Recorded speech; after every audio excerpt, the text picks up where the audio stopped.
you sick of looking at Netflix and you don't know what to watch? So many movies out there, you don't know which ones are good, which ones were bad. You curious about what's out there? I'm Joey Powers. I'm Don Tretler. This is the best pictures. The ones you don't want to miss. Hit it. Say hello to my little friend.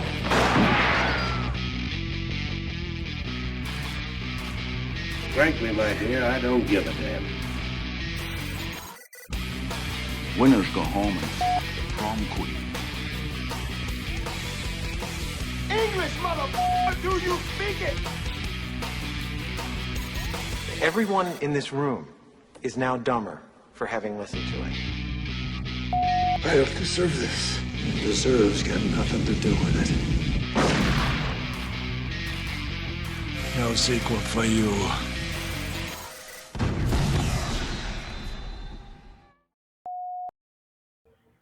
Hi, and welcome to another edition of the Best Pictures. I'm one of your hosts, Joey Powers. And I'm Don Tretler. Welcome to the show. So it's been a couple weeks since we've done a show. The Oscars have happened since the last time we've done a show. So we're going to review the Oscars, and we're also going to talk about some movies we've recently seen and some movies that we're hopefully going to go see soon. But if you want to just read our little message. Yeah, before we continue, we want to let everyone know that this show is broadcast live from the Fact TV studios here in Bellows Falls. Fact TV is a community access center that provides studio space and production services free of charge to community members in Southern Vermont and Keene. If you're interested in creating your own show, already producing content, and wish to submit it, or want to stay informed about news and events in Southern Vermont and Keene, including live coverage of local town meetings, sporting events, and community events, visit fact8.com. All right, thanks, Don. So before we get into the Oscars, this weekend, technically not, last weekend, Project Hail Mary opened. It surprised me very much so. I thought it opened at like maybe $15-20 million. It actually opened at $85 million domestically. Wow. And this was its second weekend, and it was also number one again at $54 million. It's already at $164 million through Sunday of this weekend. So, I mean, I'm sure it's probably close to $200 million already. Pretty big hit. Yeah, definitely bigger than I thought. I mean, especially being 2 hours and almost 40 minutes long. Well, what'd you think about the promotion? It seems like every movie we've seen, they've had a trailer for this. The cool thing is, though, we saw two different ones. Yeah. We saw like the same one like 3 times, and then the last time we saw a completely different one where they didn't actually show like the alien in it until like the very end. So right. No, I thought it definitely, we both want to see it. Absolutely. It's just, yeah, it is long, but I didn't realize. I mean, is Ryan Gosling that really big of a draw? Because yeah, I would say there's no one else in that movie. Who else is like a bigger star right now than Ryan Gosling? I mean, I'd still say Tom Cruise is a way bigger star than Ryan Gosling. Yeah, I guess. I mean, I don't know. I didn't really think, what other hits has he really had? I mean, did he do La La Land? La La Land, but I mean, I don't think that was necessarily him. He was in Barbie, right? But that, again, we're going to have to look him I don't up. think that was necessarily him. I mean, that was just Barbie fans that went and saw that. It's like Mario. People didn't like Mario because Chris Pratt was the voice of Mario. You know, it's Mario. Like, but I don't know. I was surprised. Nothing against Ryan Gosling. I think he's a good actor. Says he's known for Blue Valentine. Right, which was not a hit. I mean, it was critically acclaimed, but not a successful box office. Yeah, not the box office. Yeah. La La Land. Which was both. Drive. And The Notebook. You're right. I guess, yeah. I mean, The Notebook was like a kind of like a chick flick type of deal that was like. That we didn't see. No. You didn't see. No. Neither one of us saw But I mean, that he's not like, I was surprised that it opened so high because he's really the only known actor in that movie. Yep. And it just, I don't know, it surprised me. But it gets an 8.5 right now on IMDb, and everybody seems to like it, so. Well, here's one we forgot about, The Fall Guy. Wasn't that a pretty big hit? I think that kind of tanked, though. I think the expectations were a lot higher for it. Because I think it barely made $100 million, and I think they banked on a lot more than that. Right. But anyway, so Hoppers was number 2 at 12.1. They Will Kill You, 4.9. Reminders of Him, 4.7. And Durandahar, The Revenge, which I have no idea. It rounds out the top 5 at 4.6. So, I mean, it's clearly the number one movie. I mean, it won't be anymore because Mario opened last night, so Mario will be number 1. But yeah, definitely exceeded my expectations. So But I definitely still want to go see it. I mean, Oh yeah. I mean, have you seen The Ides of March? I think I lent that to you. Yeah. The one with him and George Clooney. I mean, I thought he was great in that. Yeah, that was a good movie. But again, that wasn't like a big box office success. And that had a really good cast. But it just, I don't know. I was just surprised. You're kind of right. Sorry, Ryan Gosling. I didn't mean to like insult you, dude. I'm looking through to see what He doesn't in. have a lot of big hits. No. This is probably his biggest. I mean, Barbie, obviously, but I mean, Barbie was Barbie. This is probably the biggest movie he's done on his own. The Big Short. Like you say, La La Land, which he shared with Emma Stone, Emma Stone. and now it's just a critically acclaimed movie. The Big Short was also like, is that the one with Christian Bale and Steve Carell and Brad Pitt? So that's like an ensemble. So that wasn't critically. I mean, that was critically acclaimed. Blade Runner with Harrison Ford. Yep, but I don't even think that made a ton of money. Even though I seriously think, other than Barbie, this is already his highest-grossing movie. And First Man, he played Neil Armstrong in First Man. I haven't seen that.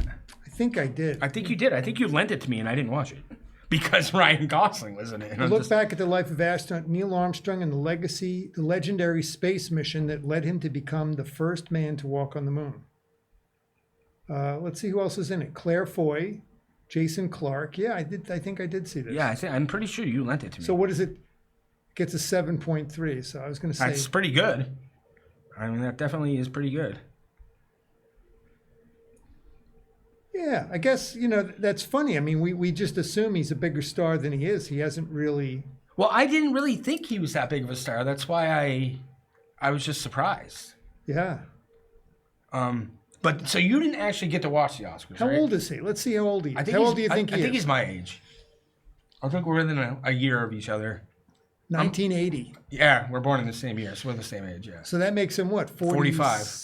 Depending on what month he was born. Yeah, you're right. So he's a 45-year-old guy. So a sad thing I just want to mention before we get going to the Oscars, we've talked about how there's going to be a bunch of living legends dying soon. I just checked because I just watched Bugsy. Warren Beatty just turned 89 on March 30th. Oh, wow. So, unfortunately... Right. His time's coming. He's a great actor, but I had to look it up after I saw it, and it was March 30th, 1937. He just turned 89. Wow. But you didn't watch the Oscars, right? I watched some of it. I don't think I saw the first, because you texted me. Because it started at 7. I didn't realize it started at 7. So supporting actress was it? Yeah, it was from what's her face from Amy Madigan. Yes, Amy Madigan. Yes, from Weapons. I couldn't think of that. Right.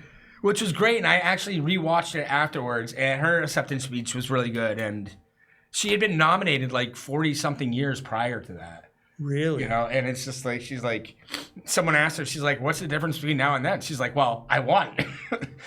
So it was kind of funny, Yeah. But I think the night, for the most part, went as planned. I was surprised Michael B. Jordan did win Best Actor. Not saying he didn't deserve it, but I thought Timothée Chalamet was going to win. Yeah. I think most people probably thought. Well, I guess he played twins. Yeah. And I think Jeremy Irons won when he played twins. Did he? For I thought no, he won for Reversal of Fortune. Oh. I know what the movie you're talking about though. Are you talking about The Man in the Iron Mask? No, it was the two twin gynecologists. Oh. David Cronenberg movie, Dead Ringers.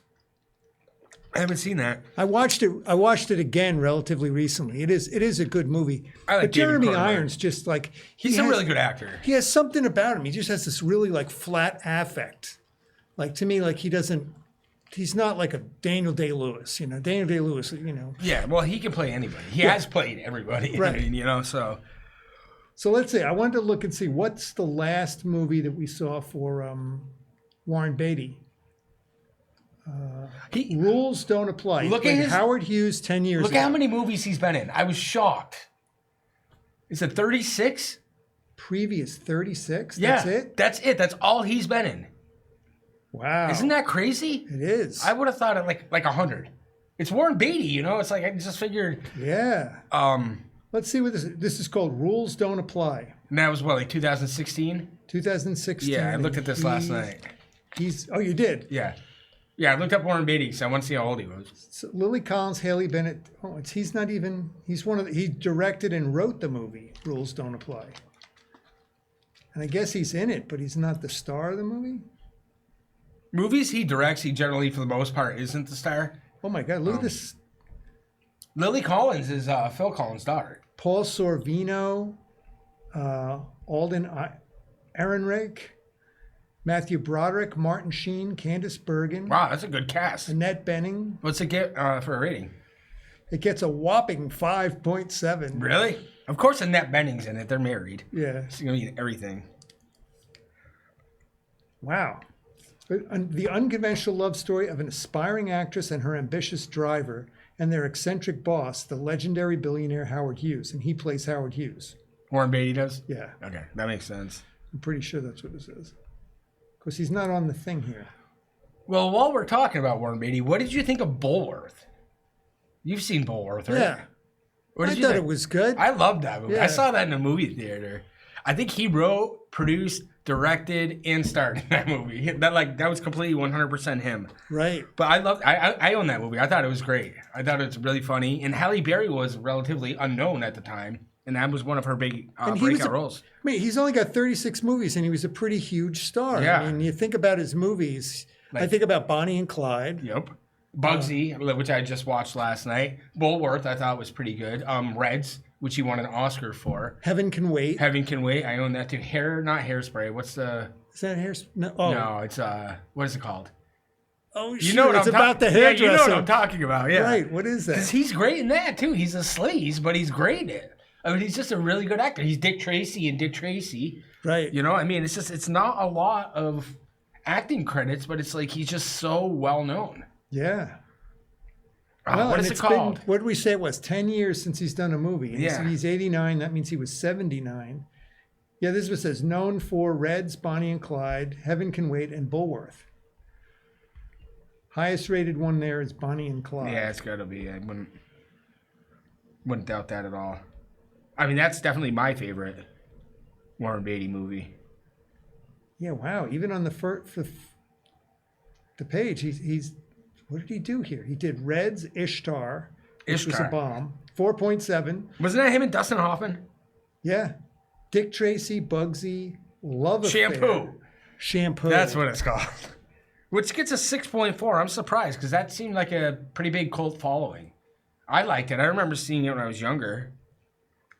So he really hasn't done a lot of stuff No. since. What is this movie? It's called Love Affair. That's him and Annette Bening. I think Katharine Hepburn's in that. I don't think that gets highly rated. Two That- people meet on a flight to Sydney. Although both are engaged to others, they fall in love during their evacuation after a forced landing and agree to meet in New York City 3 months later if the attraction lasts. Wow. It's directed by somebody named Glenn Gordon Caron. I Never don't heard know of who him. that is. Let's see. Yeah, Katharine Hepburn's in it. She plays Ginny. Pierce Brosnan. Yeah, it's a good cast. I was looking at that last night too, but that doesn't get, what's it get, like a 5.7 or something? It gets a 6. 6, An okay. even 6, which is kind of like a, Yeah, I'll pass. I mean, it's called The Love Affair. I'm not going to watch it. Maybe he was friends with this director. I don't know. Maybe I think that's right after they got married because I think they met on the set of Bugsy. Oh. And then they got together because that's the next movie he did after Bugsy was that movie. So maybe that was just their like love affair. I don't know. Who's the other one? Ryan. He was a big star at the time. From Love Story. Oh, You know who I'm talking about. I'm yeah, gonna put Ryan in. See. What yeah. comes Ryan, his daughter. up. He had a daughter. His daughter was famous. Ryan. Let's see if we could find him. I know exactly who you're talking about. As soon as you pop up the name, What's his daughter's name? Daughter's name. We're drawing a blank. they both people. have the same last name. I know that. Yeah. I think his daughter has an Oscar. She did. She won for. Yeah, and we can't think. It was a black and white movie. All we need is the last name. That's it.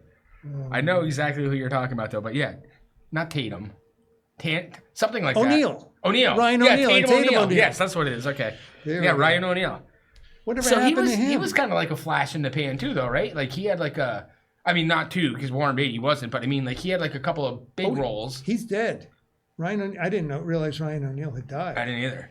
Wasn't she his daughter Tatum? Wasn't she in the Bad News Bears? Yeah. Okay, that's what I thought.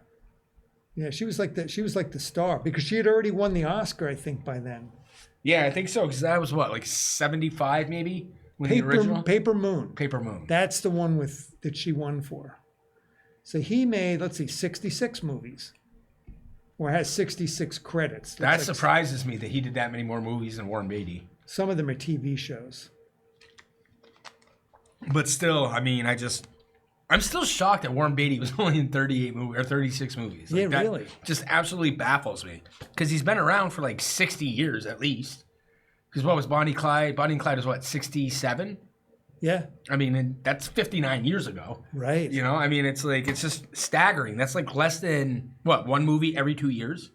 That just shocks me because he was huge, you know, and it just, I don't know, I was just surprised. Yeah, how did that happen? So, supporting actor Sean Penn won.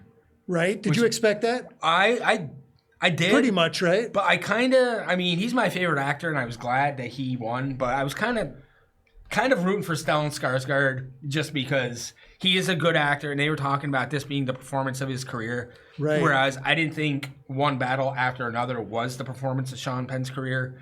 But at the same time, like I always said, give it to who deserves it. If they thought he was the better actor this year, then he should get it, and they obviously did. So, but I'm glad that gives him 3 acting Oscars, which ties him with Jack Nicholson and Daniel Day-Lewis for the most all-time for a male actor. Jessie Buckley won lead actress for Hamnet, no surprise. Right. I saw that last weekend. We did. What did you think? I thought it was really good. Did she deserve the Oscar? Oh yeah. That was so. Did we talk about The Bride? Have we done a show? I think we talked about it. Yeah, because I thought she was decent in The Bride. I thought Christian Bale was great in The Bride. I just thought The Bride sucked as a movie. Yeah, it just didn't work. It's just for those two. I mean, the cast was really good, and I thought it just failed. I don't know if it was Maggie Gyllenhaal just didn't have it or what, but it just with the cast, I thought it would be a lot better, and it was very disappointing. Yeah, we were both disappointed with that. I think that happens sometimes. I said the same thing about Amsterdam, and I watched Amsterdam twice. Christian Bale too, right? Yeah, and it's not him; it's the storytelling, right? Right. Yeah, and that's exactly what I thought. Like we were talking about the scene when like there's like this big fight going on. And all of a sudden they break out into like line dancing. Right. Like, what are you trying to be? Are you trying to be a serious movie? Are you trying to be a spoof? Like, it lost me. I wanted it to be more like Frankenstein, which I think we both agreed on. Yeah. And it wasn't nearly as dark as Frankenstein. It was definitely more goofy than that. Definitely. But I thought that's the first movie I've seen her in, and I thought she was really good. Yeah. And she was really good in, what about, who is it? Paul Mescal or whatever? Was he? Oh. Shakespeare? Yeah. Right? How was he? Because I know he was good. I think he was nominated. He was good too. Not as good as her though. And what was really mind blowing, and I don't know what the actor's name was, but the guy who played her son, right from the get go, the very first scene he was in, he's sitting there and a fly is like flying by his face, and he doesn't like break character at all. And I was like, holy! That would drive me nuts. And he was really good. So, I mean, that's like, I'm surprised they didn't, sometimes when a kid has a great performance like that, they get nominated. I'm surprised he didn't. I think Haley Joel Osment got nominated for The Sixth Sense. He did. And did he win? No. No. But that was like his big breakout, and what has he done? I mean, he fell off the face of the earth. He did. I think he did that movie Secondhand Lions, like, with Robert Duvall and I think Michael Caine. That was like 20. And Pay It Forward. Oh yeah, I forgot about that. That was big. Yeah. I mean, it tanked. It wasn't what they expected it to be, but yeah, I mean, he didn't really. You would have thought like he would have had like this big, huge career, and it just didn't happen. I think that happens for a lot of child actors. So we talked about supporting actress Amy Madigan. We saw it. Right. Did you not know it was her till the end too? Because I know No. I didn't until I saw the credits. I kind of recognized and said, I know this person. Me too, but I didn't know who it was. And then I saw the credits. I was like, holy crap, when was the last time I saw her in a movie? Because she, like, seriously hasn't been in anything of relevance, anything that I can think of. No, nothing huge. I mean, honestly, the last movie I could think of that I saw her in was Field of Dreams. And that's 1988, Right. I mean, obviously she's been in more. Obviously she's been in more since then, but she was great, though. She was absolutely great. I mean, I was so happy that she won. I mean, there were some other people that were nominated that, like, I think one of the girls from One Battle After Another was nominated. And I thought that whole cast was really good. But I'm glad Amy Madigan won because it's, you know, I don't feel like this was one of those Lifetime Achievement Awards. I feel like she actually earned it. I feel like she actually was the best supporting actress. And that she kind of like carried that movie. Yeah. Like the lead in the movie, I forget, Julia Taylor, I think her name was, who I don't really know from anything else. I thought she was good, but I mean, Amy Madigan was just creepy as hell. Like, just like... She was. I mean, it was. We saw that in town. We saw it at the Opera House. She really creeped you out in the movie. And it was a good movie. And it was just like the whole like idea of like the kids like running down like whatever like that, like running down the streets and stuff at like the same exact time at like one night, every kid but one in the class. Like the whole idea of the movie was just, it was creepy. And it made a ton of money considering like I don't think it cost a lot to make. And people don't normally win Oscars for horror movies. No. I mean, I don't think a Best Picture has won for a horror movie. Ruth Gordon won. Rosemary's Baby. How creepy was that woman in that movie? Right. That was great. But yeah, Best Picture. I can't think of a horror movie that actually won Best Picture. No, they get nominated. They have been a little bit lately. People have been playing up that they deserve. What would you categorize as Frankenstein? Because it was. I don't know it if was I would not, call it a horror movie. I wouldn't either. No. I would call it more suspense or science fiction or something. Yeah. But that was nominated for Best Picture. I felt like last year Nosferatu should have been nominated for Best Picture and it wasn't, which I would classify that probably as a horror movie. Right. Because it did make me jump and make my legs cramp. But yeah, no, I can't think of. I mean, I'm sure Rosemary's Baby was nominated for Best Picture, but I can't actually think of a Best Picture that was a horror movie. And people winning Oscars for it too. I mean, doesn't happen often, no. No. But I mean, she was definitely well deserving. The only other movie I'd seen, Silence of the Lambs. Silence of the Lambs. That's kind of considered a psychological thriller. I mean, yeah, and I thought of it as like a police movie. I heard people call it a horror movie, I was like, yeah. I mean, if you look it up, but it really was focused on the cops too, on Jodie Foster's character. I mean, I can see people thinking of it as a horror movie, but I definitely think more of the psychological aspect between him and her, like him getting him in her mind all the time. Well, even this one, Weapons, is considered a horror movie, but it it's really was still more suspense than horror. Right. It was very because you're sitting through the whole movie going, what was this? What is this all about? What happened? I mean, I feel like the only part in The Silence of the Lambs that really made me jump is when at the end when he puts the things on the. Oh yeah. What are they called? And she's like going like this the and night stuff. Vision goggles. Yeah, exactly. Like that was the only part that I was really like kind of scared because Hannibal Lecter didn't really scare me because he talks. If he didn't talk, he probably would have scared the hell out of me. It's like Freddy. Right. Like Freddy never scared me because he's too busy running his mouth. Like Michael Myers doesn't say anything and he scares the hell out of me. Now, somebody told me about this. I think when we were talking about this, when I was in an acting class, they said one of the things that he did that really unnerved people is he doesn't blink. Who? Anthony Hopkins. In that movie, Hannibal Lecter. Hannibal Lecter looks at her and doesn't blink. All right, so I got to say, we are just about out of time. Uh-oh.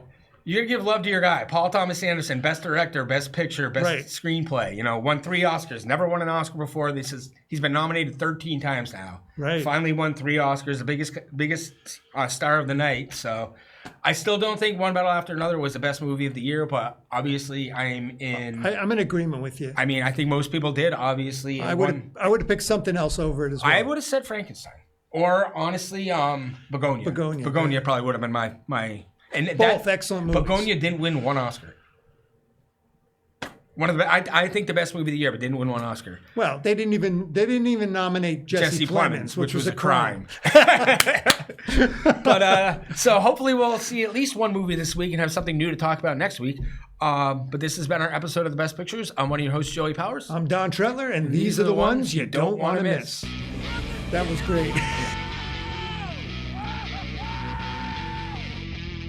Gentlemen, you can't fight in here. This is the war room. Here's Johnny. Go ahead. Make my day. Life moves pretty fast. You don't stop and look around once in a while, you could miss it.